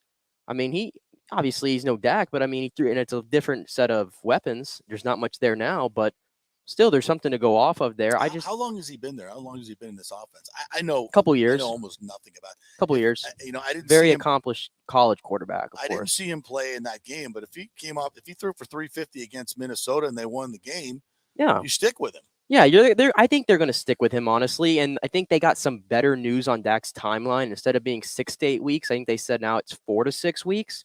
Mm-hmm. And I mean, that division, I know Philadelphia is the class of that division at the moment, but I know the Commanders got a win, but it was against Jacksonville in the last minute. The Giants, maybe a fluky win over Tennessee, right? I don't think you can maybe say the season's over for Dallas, but I'm not sure about that. I think more with Dak, I think we have to stop making excuses for him. I think a lot of people have been doing that. Oh, the O-line and this and that. Right. You got to overcome those things. 3 points at home. He looked hurt, by the way. You noticed it, by the way. He was limping a lot. That calf injury. You could see him behind the play. You probably didn't see it on TV, when he hands off or when, the camera pans to the receiver. He's running up, and you could see a noticeable limp when he was running up to the line. So there's definitely something going on with the calf. We talked about it with Brady Tinker yesterday, Cowboys Insider, that he just didn't seem to be throwing with his legs. It was more upper body. You can't survive that way in the NFL. By the way, quick AP top 25. Georgia takes over the top spot after Alabama struggled to beat probably a pretty ordinary Texas team. Boy, there were some calls in that game that went Alabama's way that, man, That's a game Texas really should have had. So Georgia is at South Carolina and Spencer Rattler this weekend. Alabama is going to host UL Monroe. Ohio State is going to play Toledo. Oh, we need to have Gradkowski on this week, or Rob Weiner. Come on, talk about playing Ohio State. Get an upset, maybe. Yeah, I mean, 3 Sun Belt teams winning. So I think I had Steve Versnick on Rick Stroud's podcast say that if you parlayed Marshall, App State, who's the third one that won? Georgia Southern. Georgia Southern. If you parlayed them, $100, you would have won $118,000. That's wild. That's wild. That would have been $118,000. Who did it though? Was there somebody out there who was bold enough to do it? I don't think there was. No. But I mean, I tell you, you know what's crazy though? We didn't have this discussion when the college playoff rules came out. Now they're officially going to expand. And I was listening to Joe Klatt yesterday, and he said he has it under good authority. It probably will come maybe by 2024. Yeah. You know what the difference is? All 3 of those programs, you get a win over a Power 5 opponent like that, and then you go out and win 10, 11 games. Now you're talking about, as a program, getting into the college football playoff where that win would be even more meaningful. Because right now, all it is, okay, you were paid $1 million to come in and beat somebody in their own place, right? And it's just more college football madness, which we love to see. But if we had an expanded playoff right now, and this is one of the reasons I've always been, proponent, I think there always is 4 best teams, and that's fine. Sometimes there's only 2 like there were last year. Right. But I think it's more for, those smaller guys. I mean, to have a chance and to even things up and to get those kind of new teams. Because if you started the playoff when it happened in 2014, if you had 12 then, do you know 41 different programs would have been in the playoff? That's what college 41. football needs. That's what college football needs. And we're just getting more and more strength at the top because, these top players are just saying, if I don't go to Alabama, Georgia, yeah, you're not going to play State, meaningful games. I'm not going to win a national championship. And you won't have guys sitting out for all these bowl games. App State's going to win a national championship, but they're going to get more recruiting if they get into the playoff. But App State in this scenario, and by the way, they pushed North Carolina around. I think it was 63-61. So if they would have knocked that win, and then you get the win over A&M, and you take care of business in the Sun Belt, I mean, we'd be talking about App State anyway, making a New Year's Six bowl, but in a new playoff format, we'd be talking about them being in the playoff. Yeah. That's how different it is. And I think that's cool. And nobody's sitting here saying, okay, App State's going to make a run to the national championship. No. It doesn't matter. But, one of the reasons we love the tournament, the NCAA tournament in basketball, is because the Cinderellas get in.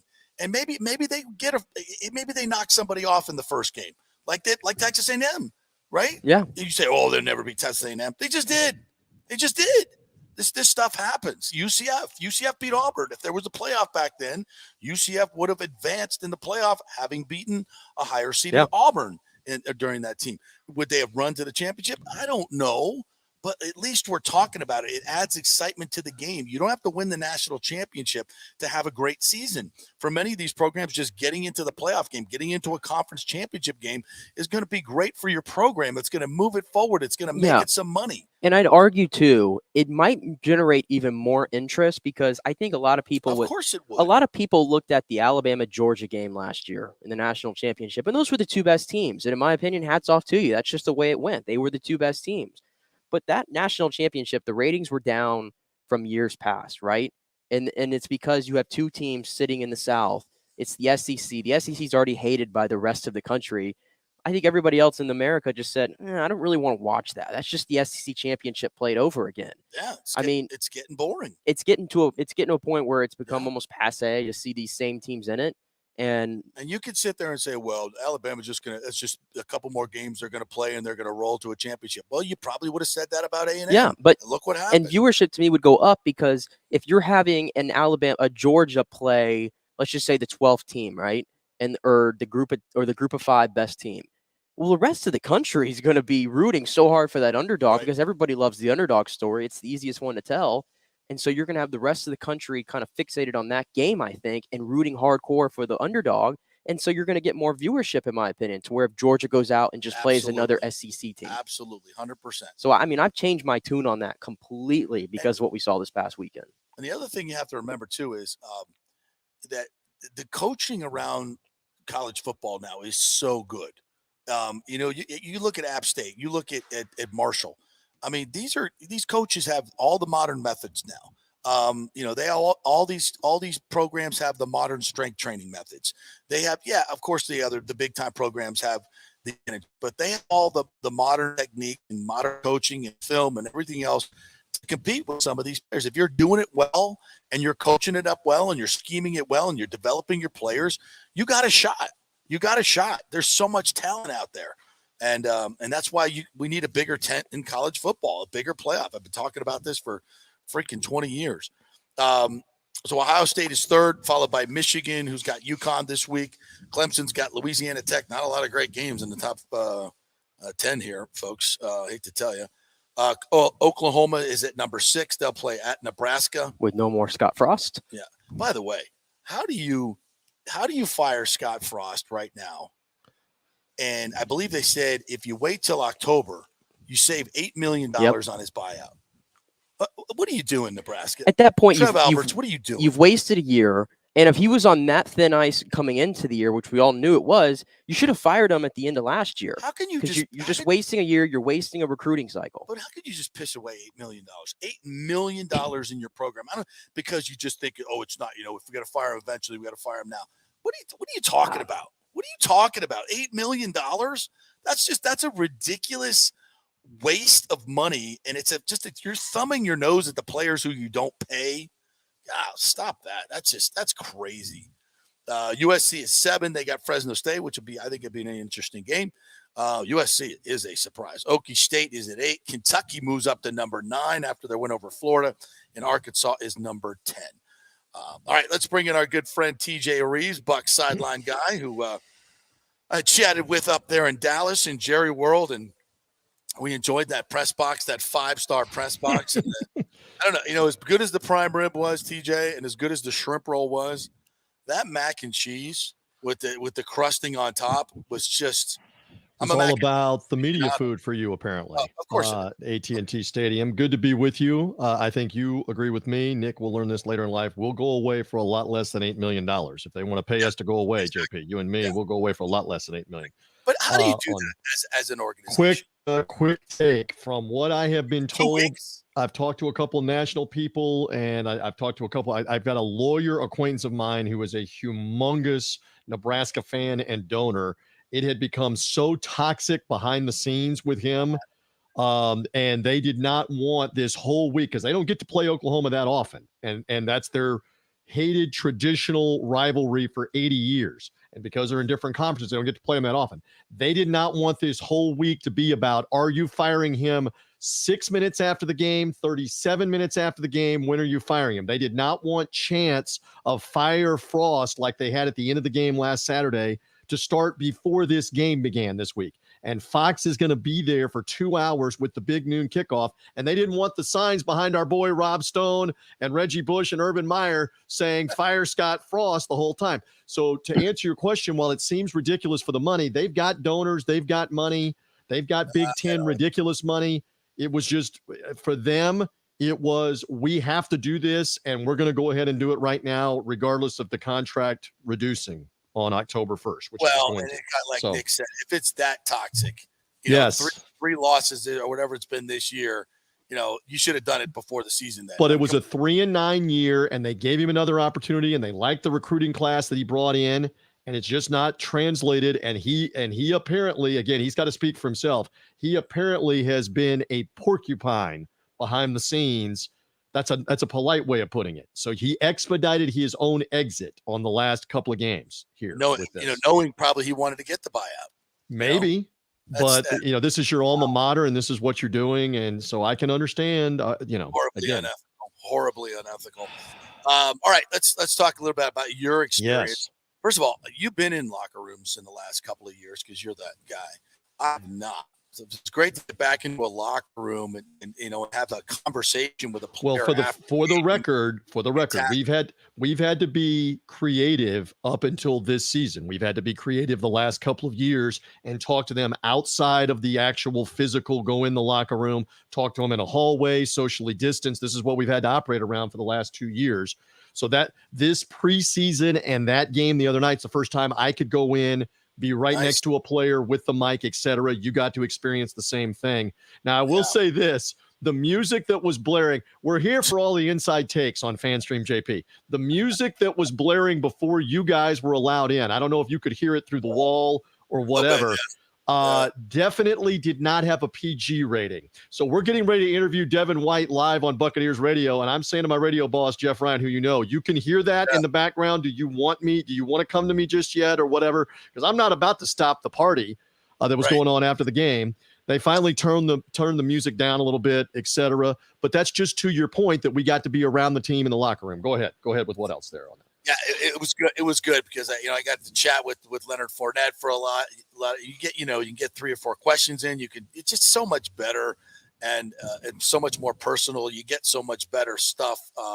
It was good. And of course, it's always great going into a victorious locker room like that. And you can always pick up a lot of little tidbits. And one of the things I noticed about this team is they're a very close-knit team. They really are. They really like each other. There's a lot of, joking around going on. Guys are horsing around, and it's just they genuinely like each other. And that's not, people may say, well, isn't it always like that? No, it's not always like that. You and I have been around plenty that do not like each other, and you can tell. And it's going to get ripped apart 6 different ways when the season's over with. So I would agree with that. I would agree. The culture is different. Tom Brady's aura about that is different. You got the sense as that game wore on and the defense continued to stone Dak Prescott and the offense, and the Dallas offensive line was in shambles trying to block up front. I thought one of the unsung guys, and I have not had a chance to hear you today or yesterday, was Akeem Hicks in the first half. He blew up 3 or 4 plays, just firing off the ball, run plays or even pass plays with him winning against. And again, it's a makeshift interior line for Dallas. They've had injuries. They've got new guys. They lost the right guard on the first series of the game, either the first or second series for the rest of the game with an ankle injury. So he was blowing things up. So once the defense had shut down Elliott and Dak Prescott's not able to make the throws that he wants to make, and the Boo Birds were out, by the way, like early third quarter, the Boo Birds were out. It's like they're not going to score. And so now the Buccaneer game plan became more conservative on we don't have to throw it 35 or 40 times here for 300 yards and 3 touchdowns to be able to win this game. You know that. You were there watching it. It became a much more conservative game plan on we are content to win this thing after they got the touchdown. We're content to win this thing 19-3. And that's exactly what they won it by. But don't you think, though, that this is a little bit of the Bowls' influence? Even though the game went the way it went, I don't think we're going to see Tom throw it 45 times a game. I don't think that's going to be a game plan. I really do think they want to run this football and be good at it. And you don't get good at running the football when you don't run the football. You know what I'm saying? Very profound on a Tuesday, and I'm with you. Very profound. I love it. Can we put that on a bumper sticker, Nick? Get to work on that. You don't get good at running the football without running the football. I like that. It's a profound Tuesday from JP here on that. And you don't do it a lot. You're not good at it. Hey, at field level, Fournette was a man's man in between the tackles. I know you were watching it up in the press box and those watching it on TV, and they were showing it some on NBC, et cetera, with replays. The physical running, physical blocking, a lot of chirping as always from him. But again, he tweaked the hamstring in the second half. We'll find out how serious it is. Was it just a little tweak? And is he going to be back to full blast for this week with the Saints, which he wants to crank it up with the Saints being from New Orleans. He doesn't like those guys. They've taunted him. He's taunted them. So he wants to play. But they are a different makeup on offense if they can run the ball like that. But here's the big question. Game in and game out, are you going to be able to run it like that? And if he's not 100%, can you run it like that with Rashad White, with Keyshawn Vaughn, who was not active the other night, Gio Bernard, whomever you're using? And then you got to go back to Brady and the quick passing game. And again, there were a lot of other factors. Once Godwin went out late in the second quarter, I think that took away some of the short passing games, some of the screens, the stuff they were going to do. So you have to make adjustments there in the game plan. And they went more conservative when Fournette went out of the game there early in the fourth quarter and just said, we don't need to score anymore. But make no mistake, this is still a mentality with Byron Leftwich and with TB12 at the controls that they want to go get points. They want to go get touchdowns. And he was pissed. You saw a couple of sequences on the TV replays where he was pissed. at everything, including not getting touchdowns when they were down in the red zone, because against better teams, that's going to be costly. I got about a minute left because John Smoltz is calling in. So just your Smoltz thoughts. takes my place. Whenever you're going to golf with Smoltz, invite me as the third. If Nick's there, the fourth, just let me know. What else? What else you need? He whooped my ass at fantasy football. He would really whoop my ass at golf. Trust I me. understand. Yes. Just a quick thought on the Saints this week. Give me 30 seconds. I mean, Jameis with the big comeback, and it's in New Orleans, and it is going to be salty. Their defense does a lot of yapping. They're good. So this is going to be a lot of fun, and you got to regroup, and we'll see how healthy Donovan Smith is. I don't know if he or Godwin can play. We'll see. They'll tell us later in the week. That's a big blow for both of those if they can't play. But we've got all week to figure that out. And Tom Brady knows the Buccaneers are tired of hearing about not being able to beat the Saints in the regular season.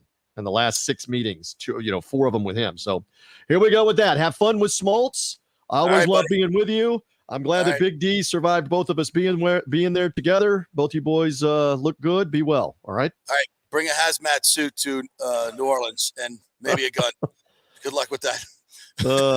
We'll report back next week on the experiences on all. Be well, boys. Thanks, buddy. All right. TJ Rives right there. Hazmat suit and a gun if you're going to New Orleans. I'm just saying. Just got back. I'm going to be tested for everything before I go anywhere else. All right, quick break. When we come back, Hall of Famer John Smoltz is going to join us. We're going to talk Rays baseball and the new changes in Major League Baseball. Who better to talk about it than the Hall of Famer John Smoltz, lead broadcaster on Fox? Stay with us.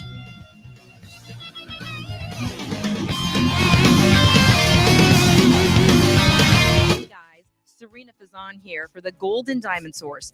Are you looking for the hottest trends in men's jewelry? Ladies love to see men spice it up with something cool from the Gold and Diamond Source. Whether you're looking for a gold chain,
biggest matters, emerging investigations. Let's go.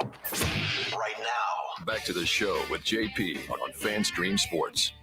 All right, welcome back to the JP Peterson Show, brought to you by Italiano Insurance and the Jeeves Law Group. JeevesLawGroup.com is where you go if you have have had an accident and your car was totaled and the insurance company didn't give you what you think you should have received. Well, you can definitely file a case on that. So give them a call over at the Jeeves Law Group. That's JeevesLawGroup.com. All right, let's welcome in Baseball Hall of Famer, great Atlanta Brave, and the man who whooped my ass in fantasy football this weekend by 50 points. He is the great John Smoltz. What's up, Smoltzy? How are you? Oh, I don't want to get on this carried away bandwagon, but this could be my year. I mean, I jump out with a 35-0 lead with Josh Allen on Thursday night, and I'm like, oh, I like my chances here. And then I just get boat raced by DeAndre Swift, who just really brought it home for you big time. Christian Kirk wasn't bad either. Jerry Jeudy did you well last night. And Derek, it was just an ass whooping, but, I'm getting used to it. Well, the good news, bad news for you is you did jump out to a 35-point lead, and it did give me the ability to see that and adjust accordingly because I made some changes. I honestly didn't think I had a real good chance once it's 35-0, but those changes worked out, and everything panned out week one. It's just week one. Yeah. I'm not getting carried away with it, but it's just week one. Well, as any good boss would do, who had his underling here draft most of my team because I was on a plane, I will always blame him for every loss, but take credit for every win. So I'm just going to throw it on my man, Nick, here. So he's the one who screwed me in my draft. So I'm just, As you should. Whenever you can deflect blame, do it, right? That's how I work. All right. Let's jump into a little Rays baseball here, Johnny, if we can. Another typical Rays here, right? They just bring guys out of nowhere and they pitch, Jason Adam, who gave up the 2-run shot yesterday to Bo Bichette's probably a great example. He becomes one of the best relievers in this game. And it's this pitching staff that has carried them the entire season. And the question for you is, can they continue to get into the playoffs and carry this team the rest of the way with an offense that's just pretty suspect? I would probably lend to a no, but what do you think?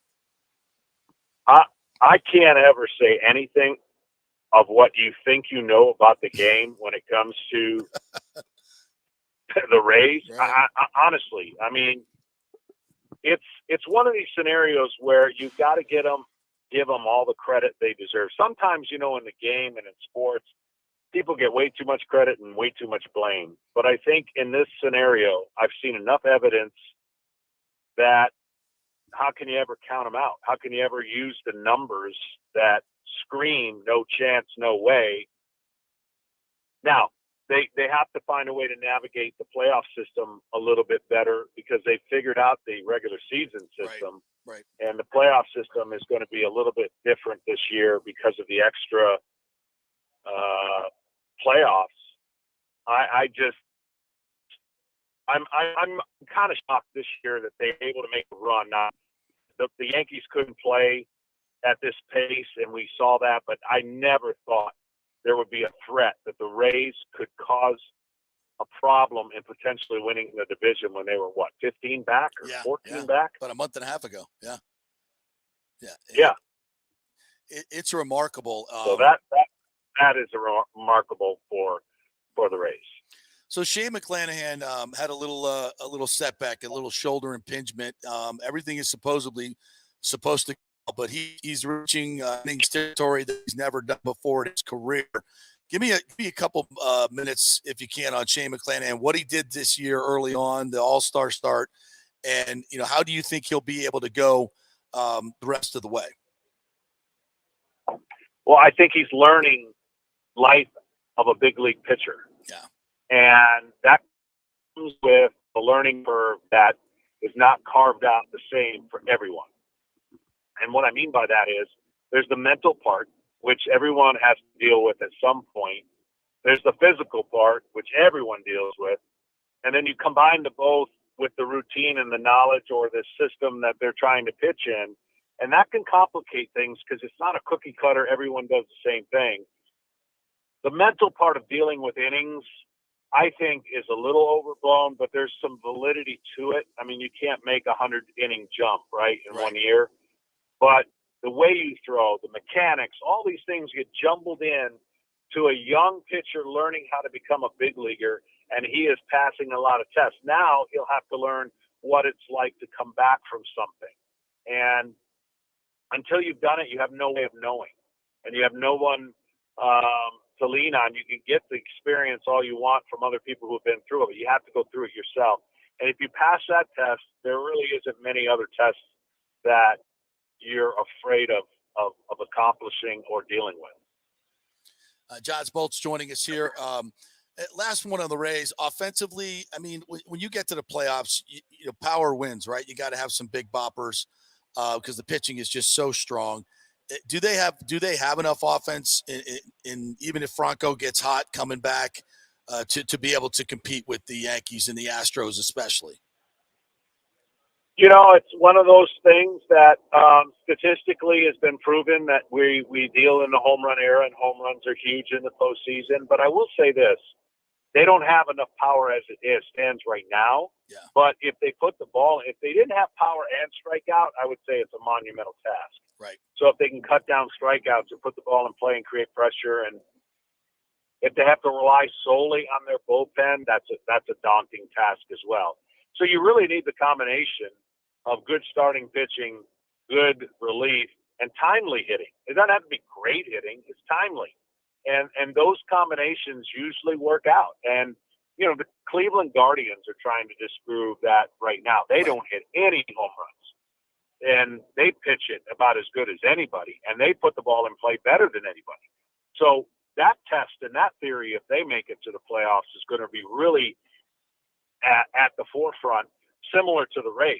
Right. So I would say those two teams, you know, and they could very well, you know, face each other. So that would be the perfect scenario for either team to face kind of a mirror image of themselves in the first round. I haven't looked closer to see if that's what would line up right now based on the records. But right now, to be an interesting matchup in the first round, the Rays and the Guardians. One last one on the Rays, just kind of big picture, John. You know, typically they're spending in the bottom, you know, 5 of the league every year, and they've had such tremendous success. I think it's one of the greatest stories in baseball over the last decade, and there's no question about it. But what would happen if they actually spent the league average, which would basically double their payroll to like $140 million? If they combined analytics with actually going out and paying players, you know, some good, especially some good dominant players. I know they tried to do it with Freddie Freeman last year, allegedly. But if they would just up their payroll and add, you know, some more solid players at maybe at first base, or maybe a guaranteed starter that can give you a lot of innings. Do you think they would be unstoppable if they did that? What are your thoughts? I think it would energize the franchise and maybe the fan base, but they haven't shown any evidence of being able to, other than the young rookie that they signed to a long contract, you know, that's currently hurt.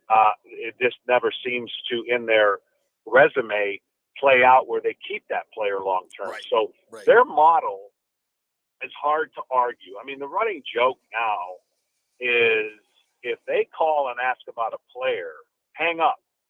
You know, if you're the other team, hang up, because they've been getting the best of those trades and the best of those deals for a while now. Yep. That's credit to them. Is this a formula that long term, like I didn't think it would last this long from the standpoint of how they've gone about it. So credit them. Winning a World Series is a total different, monster. And I think it would go a long way if they were able, you know, somebody could spend that money to make a difference maker. That would give them a decided advantage to win a World Series. Mm-hmm. But if the goal is every year to win the World Series, they've proven that model to be pretty darn good. So that to me is the difference maker. It doesn't mean you have to have the highest payroll and gives you the best chance of winning a World Series. Right. That's been proven. But what it does do is it does give that energy and that franchise the leg up on other teams when you have the ability to make more mistakes or add players that give you more depth. The Rays have to make everything work, and they have to this point. Yeah. That's the downside of a payroll that just doesn't allow you. It just doesn't allow you the luxury of making many mistakes, and they haven't. So credit them. Now, when they turned down a $15 million option on Charlie Morton and the Braves picked him up, we saw what happened there. And advantage Braves is a big reason why they won the World Series. So we could look right to that move right there. John Smoltz joining us here, Fox lead analyst, baseball Hall of Famer. All right, I got to ask you about the Bulls. How do you like pitch clock? How do you like the no shift? The bigger bases, I don't know if that's a big deal for you. What are your thoughts? I love every one of them. I think the least impact one, but the one that's under the radar is the bases. And we see a play that happens at first base every single year. No one knows the determination of the rule where the runner has no lane because he's trying to catch a corner of the base, and they get that throw that inevitably gets every manager, kicked out of a game. Look, that base is going to help save injuries potentially, and this one call that I'm talking about, it's definitely going to give the advantage and back to the runner of safety of having a part of the bag that basically they didn't have before. Right. And I'm telling you, this is an underrated opportunity to fix that problem. The other two are going to be monumental changes. They're going to be ones that allow unintended consequences to take place, and that is more balls going to be put in play that are going to be resulted in hits than for anything that we've seen before. And that is going to be huge because every other sport has gone through a defensive change. Every sport has made a rule change based on when they see a trend going the wrong way. And so this trend of not action and balls that are hit over 100 miles an hour into a shift, you're going to see athleticism again. You're going to see who's got the best second baseman, best shortstop. I think it's fantastic. All the people that are going to complain are going to realize that it's going to benefit the game more than people think. And that, to me, I think is a no-brainer. The pitch clock, everyone thinks that pitchers are the culprit of all this slowing down. It's not. It's the hitters that learn all the information, trying to slow down and process what they've been told before the game starts. So I think it's actually going to hurt hitters more than it'll hurt pitchers. I think pitchers will find a way to adapt to that. And I just don't see that being an issue. I really don't. I think that's going to be minuscule. The shift is going to be big, and I think people will see the effects of that as we unveil this even more. I had Matt Joyce on a couple of weeks ago, and he told me from the time he began his career almost 10, 12 years ago to right now, it's so much harder for hitters with the velocity control that these pitchers have come up with, and then the analytics plus the shift. He's like, man, it's almost impossible to hit these days. We've seen it. Would you agree with that? No doubt. I mean, hitting today is, I can't even tell you, the velocity of which pitchers pitch, the style in which hitters are trying to be getting rewarded it's off the charts. It's hard. And if you couple the fact that you can throw a shift, I share this, it's a fair comparison. If you in a basketball game were allowed to guard somebody, the superstar, 3-on-1, you can put 3 defenders and shut down LeBron James, but his team's going to win every game. How exciting are the fans going to be to come and watch LeBron James, the stars of our game? Right. It's a great point. It's just, there's a reason that you can't just stand in the lane and dunk the ball and be in the lane for 5 seconds, 10 seconds. There's reasons, there's certain rules that prevent taking advantage of a particular part of a game. Well, baseball hasn't had this rule change forever, and it ultimately is impacting the game. And it's primarily for left-handers, let's be honest. And right-handers still feel the wrath of it. But if you're able to hit a ball 110 miles an hour, which we can quantify now, your chances of getting a hit go dramatically up if you don't have 4 or 5 people in the same area of where you can only really hit that ball. It's a philosophical change to our game that has allowed the shift and everything to be a huge part of strategy. But when that strategy is matched with less action, you have to make that change to change the strategy and the philosophy. And that's what this is doing. So people will have to, accordingly, no one has an advantage when this rule change comes into play. Everyone has the same. Right.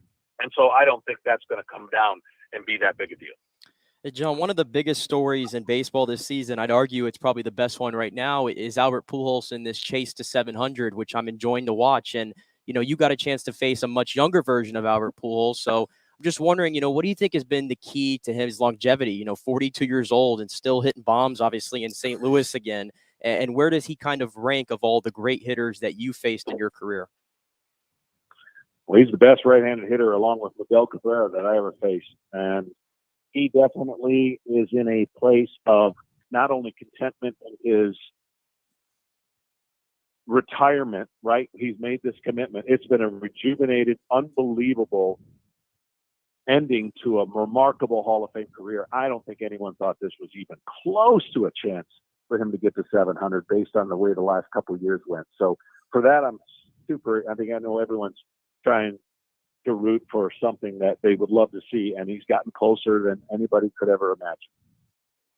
Smoltz, last thing, real quick, give me a handicap of the playoffs. I got the Astros and the Dodgers in the World Series with the Astros winning it. What do you got?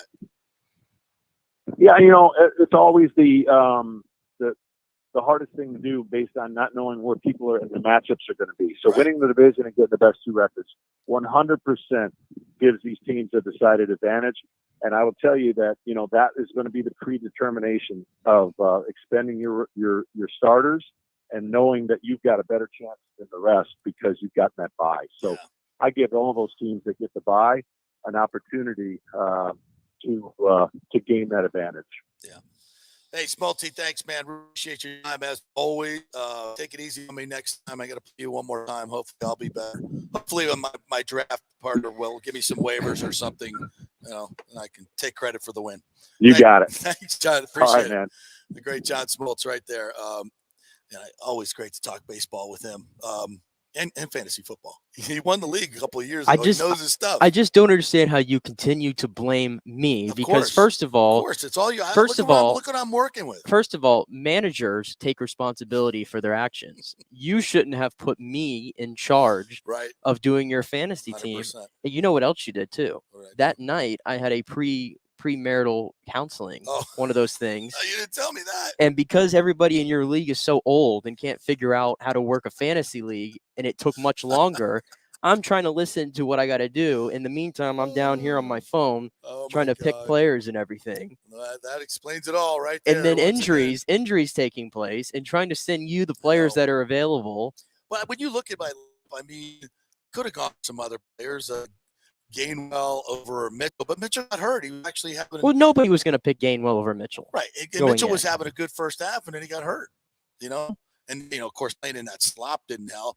And I had two San Francisco players going. Ayuk, who I think everybody would agree should have a good year. If Trey Lance can get his act together. Dawson Knox comes up with half a point. Are you kidding me? Josh Allen goes for 35. Greg Joseph, our kicker, did all right. I mean, we did all right with our picks. My roster is just not that good, thanks to you. So, did you see the? I'm trying to find it here. There was a fantasy lineup that was going around, and it was like this guy had the most unlucky. Oh, I can't find it here. It was awful though. Like he had like Cam Akers, Allen Robinson, Elijah Mitchell, and it was all these players that were all like good players. Here it is. Wait, no, I can't find it. Whatever. But he had all this great players. Here it is. Yeah, this is the one. Aaron Rodgers, Derrick Henry, Cam Akers, Allen Robinson, Robert Irv Jr., and David Montgomery. This guy scored 24 points. And you hear the sound of that lineup, and you're like, oh, it's a really good lineup. 24 points right there. Imagine how that dude's feeling today. Yeah. Fantasy football is, it's I don't want to say it's hard. It's really hard to get the right combinations, but it's such a week-to-week league too. It's just matchups are so important, and health is without question the number one thing. No question about that. So Listen, it's going to be I think it's going to be a long season for me, though. Although, I mean, I think that, Mike Williams got 2 points this week. Is that going to continue? If Keenan Allen doesn't play on Thursday, they play the Chiefs, so that should be a high-scoring shootout. You have to imagine you're going to get better from Mike Williams. Right. Lenny Fournette is my. I mean, he's going to get tons of touches, and if he can stay healthy, he's going to be. He doesn't get into the end zone in a game. He gets 26 touches, 24 touches or something. You talking about Leonard Fournette? Yeah. Well, he was I think he might have been the 4th ranked running back last year. Yeah. In PPR formats, Leonard Fournette, and he was going 2nd round in most drafts this year. So you probably got him at a steal, honestly, for the production that he gave you last year and what he gave you in week 1. But and Chris Godwin is our bell cow, and now he's got a hamstring injury. I think once he gets right, he's going to be huge. Yeah, he's going to have a huge year. So we'll see how it goes. All right. Anything else?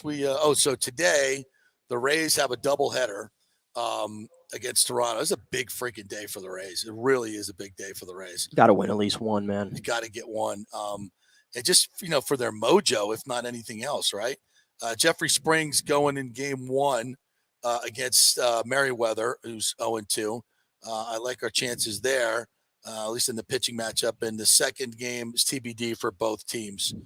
So 1 o'clocker and a 7 o'clocker tonight for the Rays. I mean, they got it. You win 2 here, which is entirely plausible. You win a couple here, you're just you're right back in the thick of things. But I think as it stands right now, I think the Rays, if they're in the 3rd spot, they play the Guardians. Yeah, they'd play the Guardians, right? Who, like I said, have no business being in a playoff spot, right. But awful divisions. Yeah, have put them in there. Their run differential, I think, is plus 28. Yeah. I mean, they're just they play a lot of close games, like Smoltz said. It's going to be then won't again, be the most exciting series. They are literally the Rays, though. Just probably a lesser version of them in the way they win baseball games. Like Smoltz said, not a lot of power, but great pitching, and they're another team. It's like if they call a trade, don't do it. Yeah, don't do it. Yeah. And once again, if you missed it at the top, the news on Godwin and Donovan Smith is not severe injuries, not going to be out for an extended period of time. I don't know if it's officially day to day. I would doubt very seriously if Godwin plays this week. I mean, you don't want to push a hamstring when you got all these, healthy receivers. Move Scotty Miller up and, go beat the Saints with that defense. I like our chances. We're going to get the Jameis Winston mashup at some point this week. Really looking forward to that. Some of the greatest quotes and rhymes from Jameis Winston. We're going to have a lot of fun with this. Should be a fun week here at the JP Peterson Show. Great show today. John Smoltz. If you missed that, we'll be putting that out on the social media. TJ Rives, Scott Reynolds, Chris Lugo for Bay Area Modern Medical Center was awesome as well. Great information there. You can always tap that app, folks, and listen to it anytime. Please subscribe to our YouTube page. We'd love to see you do that and watch us each and every day. Have a great day, everybody.